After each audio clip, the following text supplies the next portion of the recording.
Hi, I'm Ari Lewis. This is Mastering the Attention Economy podcast presented by Brand Street.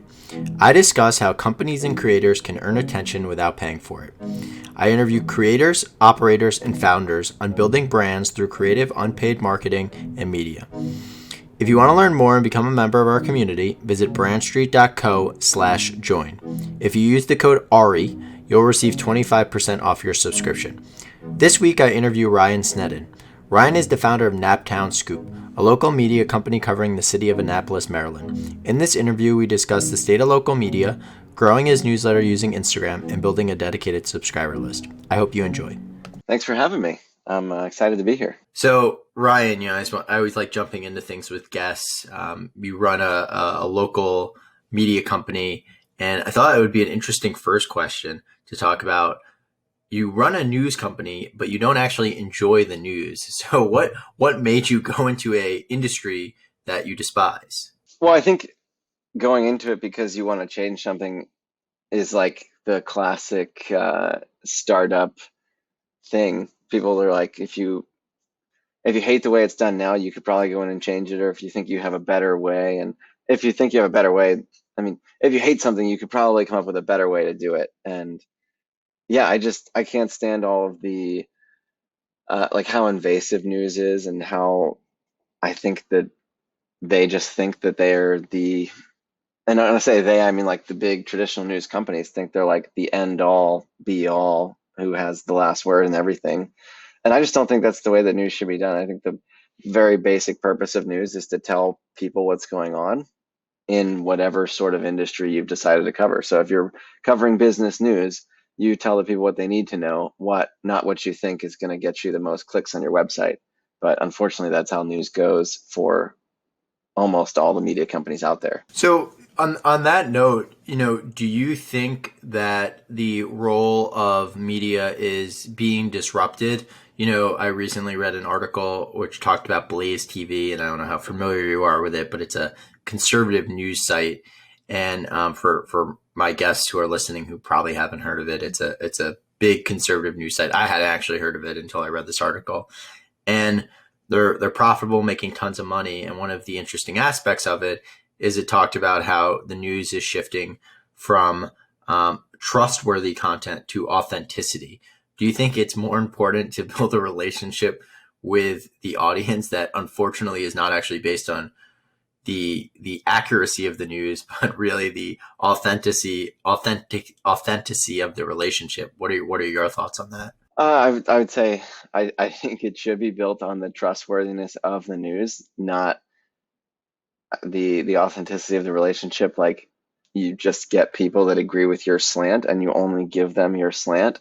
Unfortunately, that's how news works, and that's how it's sold, because it does work. But no, I wish that it were built on the trustworthiness of the information. I tried my best to not have a slant in what I cover with my company, and whether I like something or not, if it happens, I feel like I have a duty to tell the people that it happened. I got in trouble for this a couple of times because there was a Trump rally that was happening in the town, and I covered it. And I cover things in like a funny style. Like, I like to make jokes about what's happening, and so it was a Trump car parade, and so I made the headline that day, "Truckin' for Trump," and I thought it was funny, but that was the most popular unsubscribe day ever. And some people were even like, "I can't believe you're printing this. Like, what are you even thinking?" And I'm like, look, it's happening. And we always make jokes about stuff, so we're not going to not make jokes about this.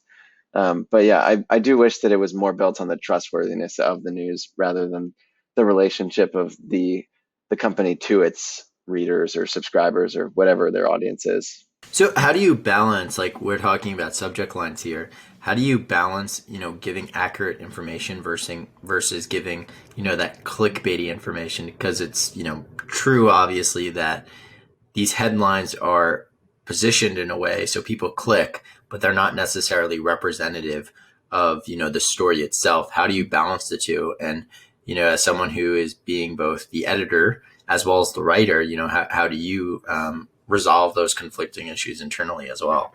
Well, I think the medium that I use really um, lets that all play out on its own because I only send through email. That is my primary thing. It's the only way that I deliver. And so I don't actually need to really worry about clickbait because my purpose is also not to get the people to click on the links in the email. If they want to, they can, but I don't write any of that myself. So I'm not trying to send them to my site so that I can get ad dollars from the site. I'm just trying to let them be as informed as possible. So I'll summarize the stories that I link to, and they can read the story if they want to. But my goal is not that they would actually that they have to click on that link. So I think because of that, I'm insulated from clickbaiting because I'm not clicks are not my intention. My intention is to tell them the whole story. And even with these kind of jokester headlines, which don't happen all the time, but like with the jokes in the headlines and the jokes in the story, I think you can still get 90% of what's happening. And if you want that last 10% that you can click through, and most people really don't. The click rates on the articles are pretty low, and people just click on what they're interested in. Or if there's just a wild story that's you know, clickbait or not, it's going to get clicked on. Like this week, there's a house in the neighborhood or one of the neighborhoods in the town that I cover, and they literally put a 35-foot long Christmas light penis on their roof. And obviously that's going to get clicked on, clickbait or not. That's just so wild. And then even more wild, somebody's house burned down while they were out trying to find this place.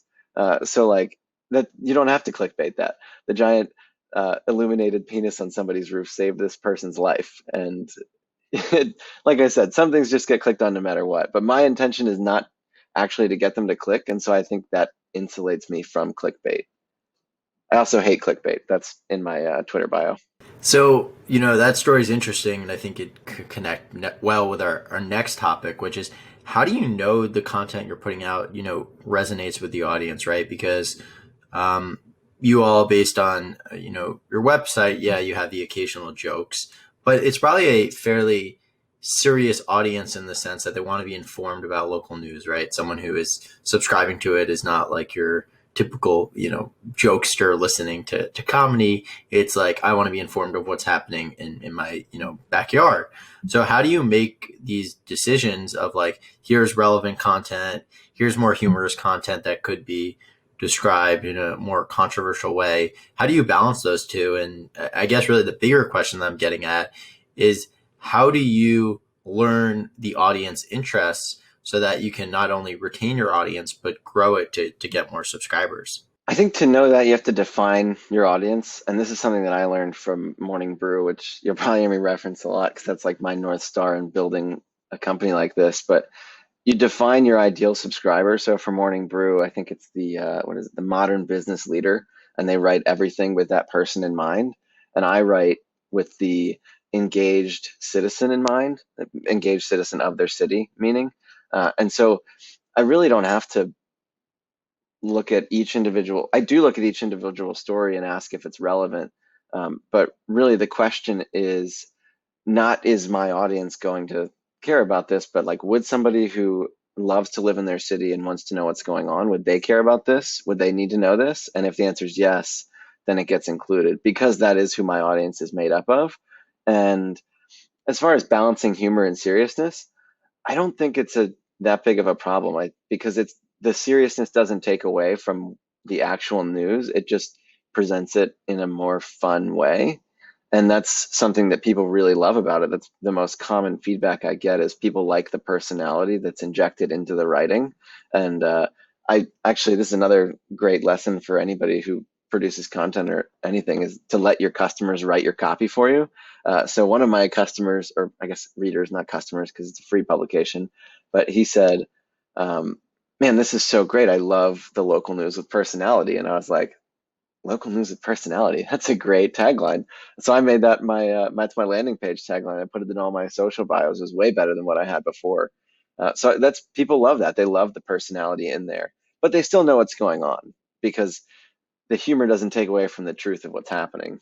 So Ryan, that was really a good answer, and sort of I wanted to integrate a question we had from the audience, which was, how did you get your first 100 subscribers to the newsletter when you started it?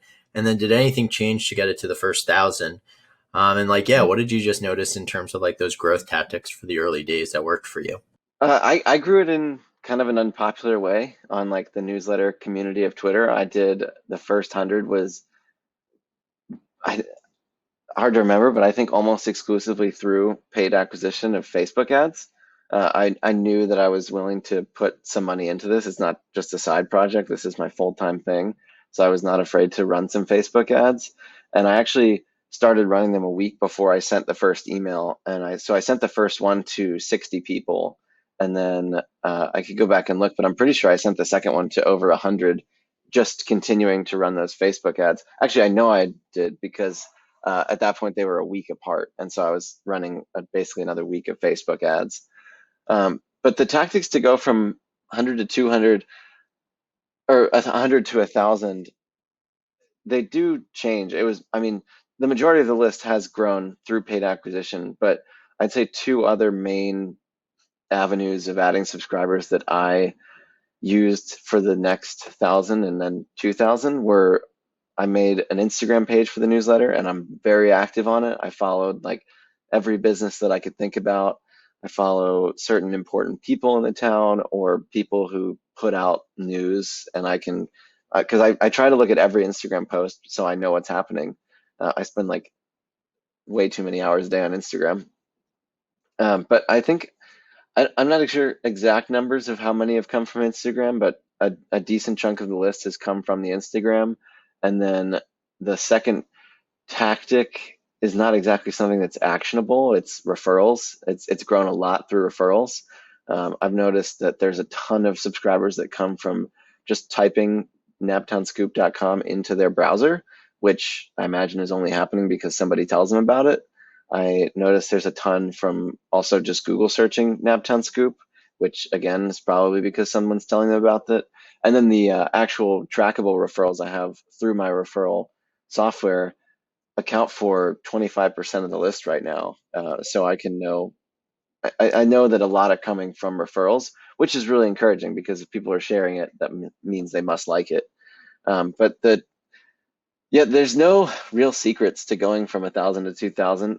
The biggest growth hack, and this is actually to steal a tweet from you, the biggest growth hack is just consistent publishing. You have to stick to something. For me, it's not really an option. Like I'm always bewildered when I see people who are like, "Oh, I skipped a newsletter this week," or they're like really impressed that they haven't skipped one in a month. And I'm like, it's just not, skipping's not an option for me. I set a deadline. It's every Monday, Wednesday, and Friday, and it's gonna go out whether I'm tired or not. So just publishing all the time, not being afraid of doing paid acquisition on Facebook. I think a lot of newsletter creators are afraid of that. But it does cost some money. I think I've put like $3,000 into it, which is a lot, but also not a lot in the grand scheme of things. And then I think being active on social. Ari and I, we've been talking about TikTok and how to get active on there with it. I'm interested in trying that. I don't think Twitter is really a hot place in the city where I'm covering, but Instagram definitely is. So being active where your people are is super important. And Facebook is kind of active, but it's such a mess that I don't really feel like getting involved in there. Aside from the paid acquisition, I don't really want to go out and be like creating posts on there. To me, Instagram's just more fun and has provided even great relationships with some of the businesses and the people that read the newsletter. Yeah, and one question to just add to that answer as well is there anything on day one that like now that you talked about all these things in paid acquisition that like you would have done immediately different now that you've launched this? Yeah, we're 4 months in, and I think something that I had to think a lot about this question. It was hard to find an answer because like my paid acquisition strategy hasn't changed that much. My writing strategy hasn't changed that much. The format of the email has, but not in a way that I think was like essential to know on day one. But if I had to think about it, and this is an unfair advantage for a local publisher that like any other kind of publisher really doesn't have, is that actually going and being in the city is always been worth it. I've met at least one person every time. I've met business owners, I've met readers, I've just like handed my phone to people on this in a store that I was talking to for them to sign up. And so like actually going and being in the city is every single time it's been worth it. And in the beginning, I was I was like, no, I need to spend my time writing. I need to spend my time looking for content. Uh, and when I'm in the city, I'm not paying attention to Instagram as closely because I'm on the run. But it's always been worth it. And so I guess if you were to take that from a publisher who's not local, it's just always going to where your people is, or people are. I guess that's horrible grammar. Where you're going, where your people are, is always going to be worth it. And if you're fortunate enough to for that to be like a physical, actually be with them in a city or at like a conference for your industry, totally worth it.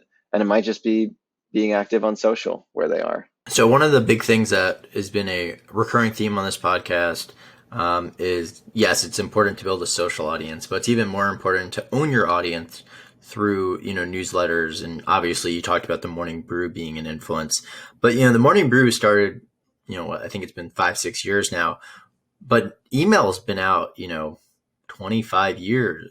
Why do you think there's sort of been this resurgence over the past few years of newsletters being such a popular delivery format? And now everyone's like, and especially in your arena, local media, the future is, digital and newsletters.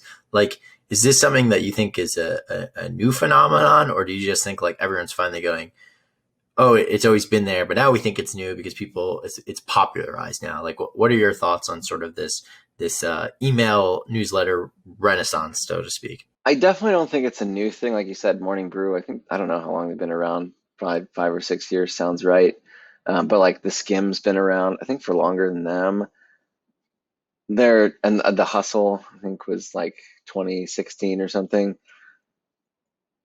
It's so they've been around for a while, but I think it's coming into the mainstream. And I still think that it's early. Like you don't have uh, giant companies. Like not every giant company has a newsletter now. You have giant newsletter companies relatively, like you have Axios, who's out there being newsletter first and crushing it, and they're pretty huge. But like you don't have every company who has billions of dollars out there with their own gigantic newsletter. So I think we're still early in it. And obviously, yeah, email is not new. I don't know. It's probably been around since the 90s or even earlier. I don't know. I really don't know. I should know. But we find new ways to use things, or even just like slightly different ways to use things. Um, like cars. Cars are not new. They've been around forever, but like now we're having electric cars, and we just find better ways to use the things we already have. I think email is the absolute best delivery network or method, uh, probably aside from text messaging. But the bonus of emails over text is that it's more acceptable to have a long email, like with lots of information, like mine, versus a super long text message. If I was sending just quick blips, I would be like all in on texting because I think that is the best. It has way better open rates than email. It's even more direct. There's no spam filter on texting yet. Maybe there will be eventually, but I think I just think email is the best. And yeah, you own your subscribers. You talked about that. I'm huge on that. I think another reason why it's so popular is people always talk about like, oh, the algorithm change is going to ruin me on Google or social or whatever it is, and that doesn't happen on email. You own your email addresses and you can go anywhere. You, I mean, some people, if you're like running your own web server and have your own custom setup, then even if the company that you're not using a company to send your emails, they can't even shut you down. And even if you do that, back up your list regularly, and if they shut you down, you can go to any of the other dozens that will allow you to send emails. So it is the best way to own your audience. Email, I'm super bullish on email. People always talk about newsletter fatigue and that email is dead. Newsletter fatigue only happens if your newsletter is not good, and if you're running a great product, you don't have to worry about it. Yeah, I think there's only newsletter fatigue if you're a power user on Twitter. One of the things that I always use as a barometer is, being in Cleveland, 99% of the population has not heard of Substack or really subscribes to any email newsletters. So I think, the barometer for if there's a bubble is going to a Midwest city and ask if they've heard of Substack. If, 80% of the population is saying no, there's not a bubble yet. But Yeah, we're far from that. But you talked about Axios and sort of expanding. Axios expanding into local media. Newsletters. Can you sort of talk about like what your plan is for the Naptown Scoop? Are you going to end up competing with Axios in other cities? And I saw your tweet with the mayor of Miami, and maybe Miami will be your next city. Just talk about like where you see the newsletter going. Yeah, I think one of the readers asked like what was the 5-year goal for it. The 5-year goal that uh, makes me like nervous, which is like the big what do they call it? Like the big hairy audacious goal or something. It's like some kind of framework uh, thing. But yeah, like the big scary goal that makes me nervous is in 5 years, I'd love it to be in 100 cities. I want to take this all across the country. I don't just want to leave it in one city. And the roadmap to get there, I don't know, big things are going to happen. But I am trying to launch a second city this year. And well, I guess not this year, 2020, but in 2021, whenever this is going to be released, I don't even know. But I want to launch a new one by August of 2021. I think that that is not really a reasonable goal. It would require high achieving to make that happen. So that's why I want to do it. But yeah, I just thought, why not? I'll shoot my shot with the mayor of Miami, see if we can open up a conversation about this, because I do know one of my influences in this space has launched other cities through partnerships with the local government or the Chamber of Commerce. And so, that was just a tweet that means like basically nothing. The mayor of Miami's been super active on Twitter in the last couple weeks. Whether or not something actually comes out of that, super low likelihood, but I am going to message him or try and email him or something and see if we can get that conversation started, because I don't have enough money to make that happen now. But I think through a partnership with the Chamber of Commerce or the city itself, interesting things could happen there. Yeah, and I know you're referring to 6 a.m. City. So for those of you who are listening, the real trick to growing an audience is get a local government to subsidize your product when you enter into it.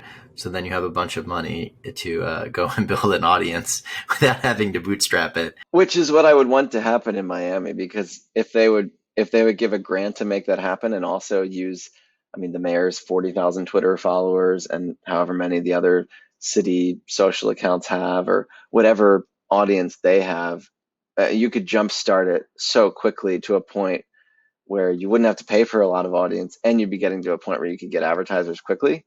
That would be a humongous win for me. Yeah, and one of the things that I've talked a lot on the podcast, and is not something I've originated, but sort of this idea of audience first products. You come from a software development background, so like you could develop products if you wanted to, but you chose to go to audience first route.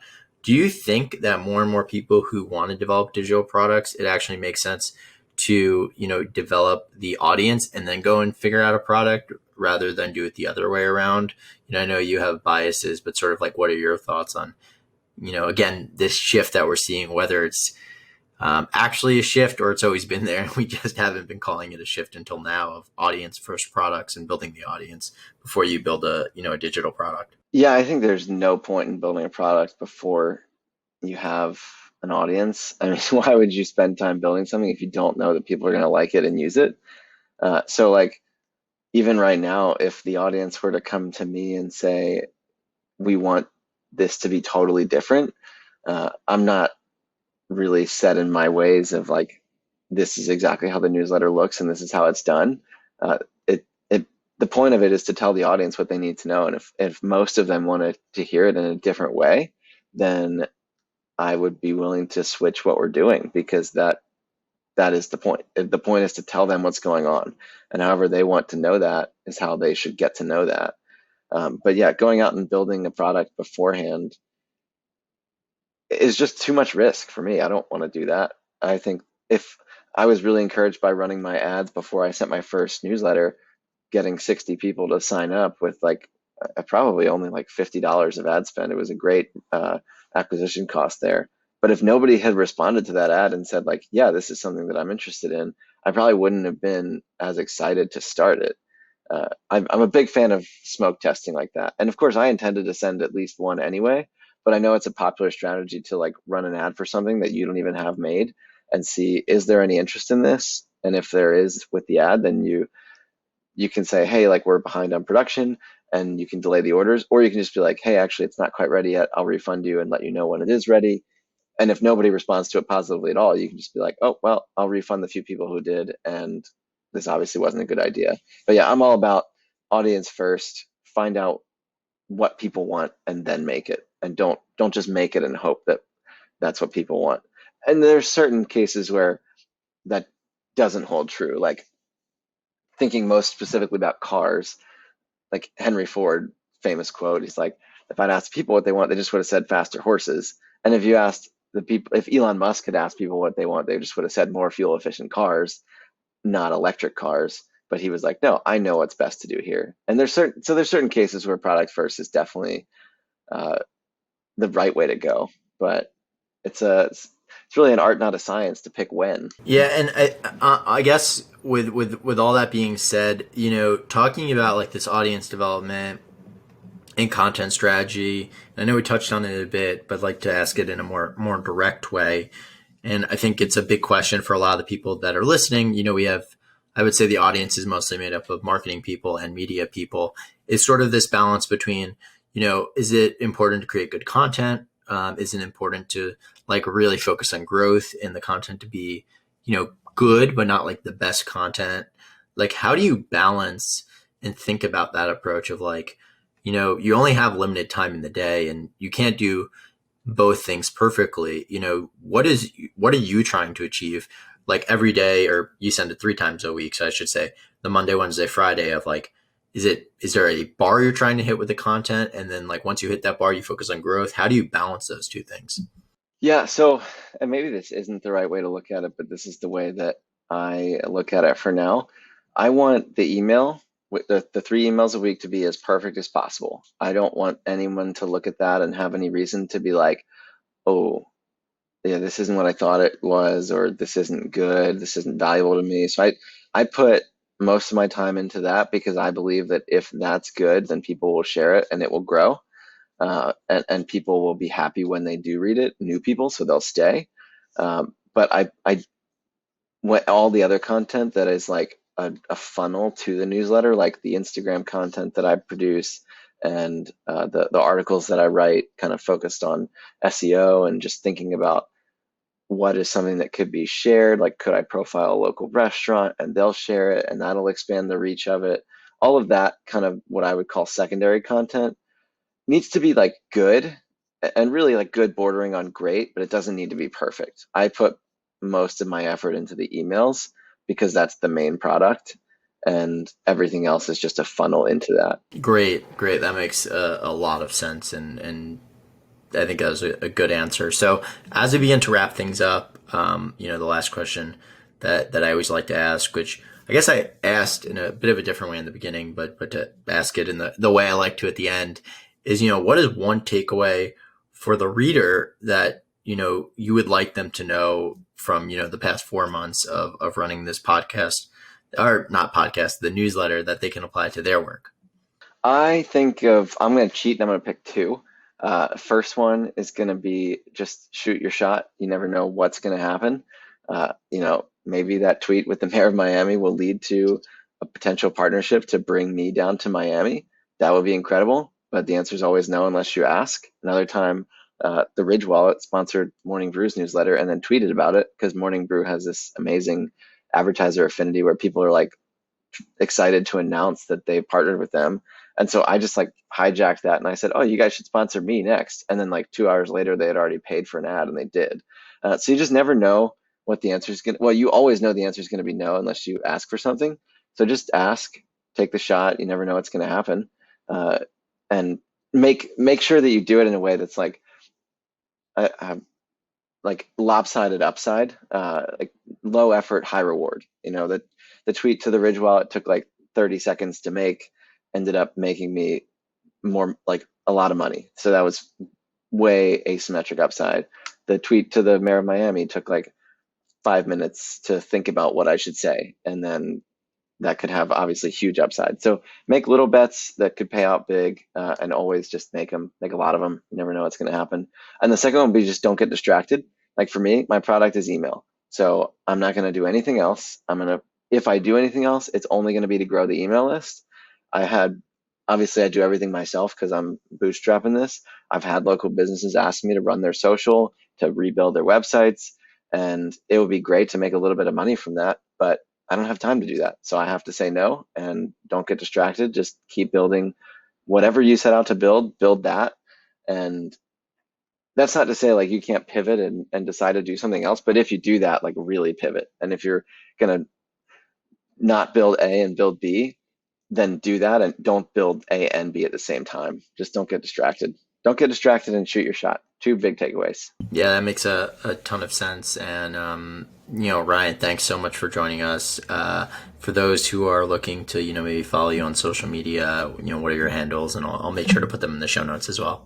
Yep, I'm the Sneddon Mobbin on Twitter. It's really the only one I use. I actually deleted my personal Instagram.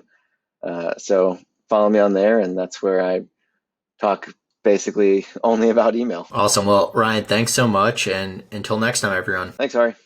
Thanks for listening. If you enjoyed today's episode, consider giving us 5 stars on iTunes. If you're listening to us on YouTube, consider hitting the like button and commenting on what you enjoyed. I'd really appreciate it.